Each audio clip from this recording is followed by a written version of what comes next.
Dito sa San Jose del Monte, Bulacan ay bihira ka lang makahanap ng bahay na kung saan ay makakatipid ka ng up to 3,000 to 4,500 on your monthly electric bill.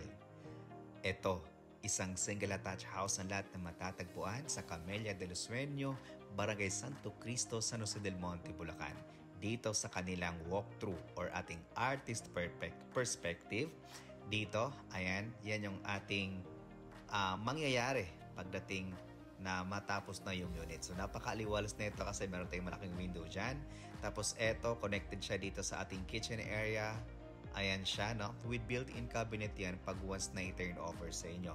Tapos eto naman papunta sa taas, meron tayong mga design dyan. Ayan.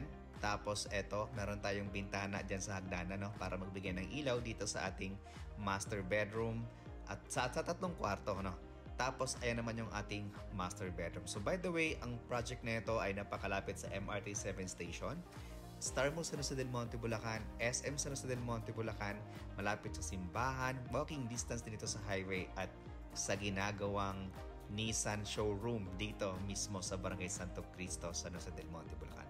So, if you are interested in this project, ang lot area ay 80 square meter at ang floor area ay 70 square meters. So, 3 bedroom siya, 2 toilet and bath with parking lot. Available siya through bank, financing, or cash. So, yung price nito, message nyo po kami. Thank you and God bless.